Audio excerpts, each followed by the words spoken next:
Shalom, selamat pagi saudara-saudaraku yang dikasihi Tuhan. Puji Tuhan kita bertemu kembali di dalam acara Renungan Pagi.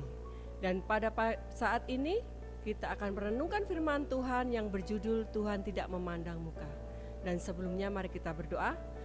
Bapa kami di surga, terima kasih Engkau telah menyertai kami hingga pada saat ini kami masih Engkau berikan kesempatan untuk mendengarkan firman-Mu. Tuntun kami dengan Roh Kudus-Mu Tuhan, dalam nama Yesus, amin. Kita akan merenungkan firman Tuhan di dalam Efesus 6 ayat 8. Bahwa setiap orang, baik hamba maupun orang merdeka, kalau ia telah berbuat sesuatu yang baik, ia akan menerima balasannya dari Tuhan.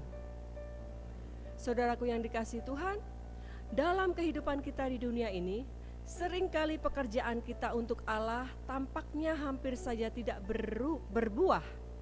Usaha melakukan hal-hal yang baik mungkin sudah kita lakukan dengan sungguh-sungguh dan sabar, namun tampaknya seperti sia-sia saja. Akan tetapi Juru Selamat memberi jaminan kepada kita bahwa pekerjaan kita dicatat di sorga dan akan mendapat balasannya. Saudaraku, terkadang di dalam pekerjaan yang sudah kita lakukan, baik di dalam pekerjaan sehari-hari maupun di dalam pekerjaan pelayanan, terkadang kita merasa sesuatu yang tidak ada hasilnya. Tetapi kita harus bersabar karena kita ingat janji Tuhan di mana Dia akan tetap mencatatnya di sorga. Seperti janda miskin yang memasukkan 2 peser uangnya ke dalam perbendaharaan Tuhan, dia tidak mengetahui banyak tentang apa yang sedang dilakukannya. Dia tidak mengetahui bahwa dia bisa menjadi pelopor dan teladan. Penyangkalan dirinya telah menggerakkan dan mendorong hati ribuan orang di pelbagai tempat dan pelbagai zaman. Pemberian-pemberian telah dibawa ke dalam perbendaharaan Allah, baik oleh yang miskin maupun yang kaya, yang berkedudukan tinggi maupun yang rendah. Uang itu telah menolong untuk menunjang pekerjaan mision atau pekerjaan Tuhan, membangun rumah-rumah sakit, memberi makan orang-orang yang lapar, membeli pakaian untuk orang-orang yang telanjang, menolong menyembuhkan orang-orang yang sakit, dan menyampaikan Injil kepada orang-orang yang miskin dan malang. Banyak orang telah diberkati sebab perbuatannya yang tidak mementingkan diri sendiri. Pada hari Allah, dia akan diizinkan menyaksikan sendiri segala pengaruh perbuatannya ini. Demikianlah dengan pemberian berharga Maryam kepada Juru Selamat. Berapa banyak orang yang telah mendapatkan ilmu dari buli-buli yang pecah itu, dan betapa ia akan bersukaria setelah ia menyaksikan semuanya ini.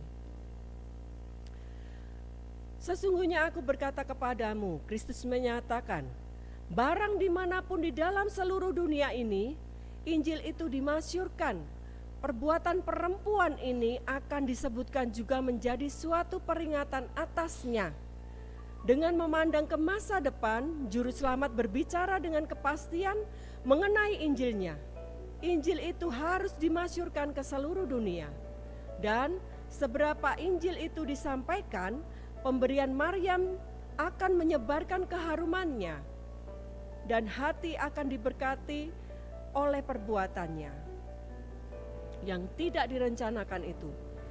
Kerajaan-kerajaan akan bangkit dan jatuh. Nama raja-raja dan para pemenang akan dilupakan. Tetapi perbuatan perempuan ini akan diabadikan di halaman sejarah-sejarah gereja. Sampai berlalunya waktu, buli-buli yang dipecahkan itu akan menceritakan kasih Allah yang limpah bagi umat manusia yang sudah jatuh. Setiap gerakan Roh Kudus menuntun manusia menuju kebaikan dan menuju Allah. Dicatat dalam buku-buku di sorga, dan pada hari Allah setiap orang yang telah menyerahkan dirinya sebagai satu alat untuk pekerjaan Roh Kudus akan diizinkan memandang apa yang telah dilakukannya dalam hidupnya.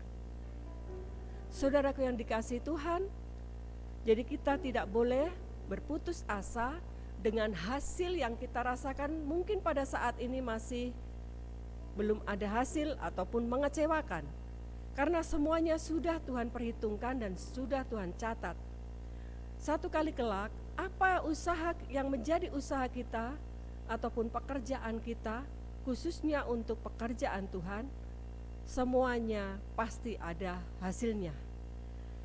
Setiap orang yang berbuat baik akan menerima balasannya dari Tuhan, baik hamba maupun orang merdeka. Dia akan selalu diberkati sesuai dengan rencana Tuhan. Demikian juga dengan kehidupan orang percaya. Apabila mereka percaya kepada Tuhan dengan sepenuh hati dan segenap jiwa, serta tetap setia melakukan perintah Tuhan dengan baik dan lebih baik lagi, maka Tuhan yang bertahta di sorga akan menyediakan upah besar bagi mereka. Bapa kita di sorga yang kita sembah, kita muliakan, bukanlah Allah yang memandang muka. Allah kita tidak memandang muka. Allah kita adalah Allah yang adil, tidak berat sebelah, tidak pilih kasih, dan tidak memihak. Di hadapannya semua orang sama, semua sangat berharga di mata Tuhan. Tuhan mengasihi kita, tidak memandang rupa dan tidak membeda-bedakan kita, baik dari kedudukan, kekayaan maupun dari martabatnya. Tuhan hanya melihat dari hati. Tuhan melihat dari kesetiaan kita dalam beribadah, menyembah kepadanya, melayaninya, dan kepada penurutan kita kepada firman-Nya. Apakah dengan tulus dan sungguh-sungguh? Itulah yang Tuhan lihat. Dan apabila kita sudah sungguh-sungguh dan tetap setia kepadanya, dengan iman yang teguh patuh kepada perintahnya, maka Tuhan juga akan menepati janjinya. Dia akan selalu menyertai, menolong, menopang kita, membela kita di dalam setiap masalah-masalah yang kita hadapi. Dan pastinya akan selalu memberkati kita dalam segala perkara tepat pada waktunya. Sudahkah kita dengan sepenuh hati dan segenap jiwa melakukan firman-Nya dengan lebih baik lagi dan tidak membeda-bedakan?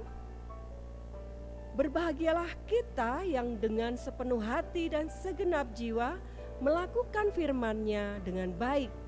Allah akan menyediakan upah yang besar bagi mereka yang setia sampai akhir. Dia akan menyediakan bagi kita hidup baru yang penuh dengan sukacita dan damai sejahtera. Janji Tuhan pasti akan digenapi. Demikianlah renungan kita pada pagi ini, kiranya Tuhan memberkati kita semua.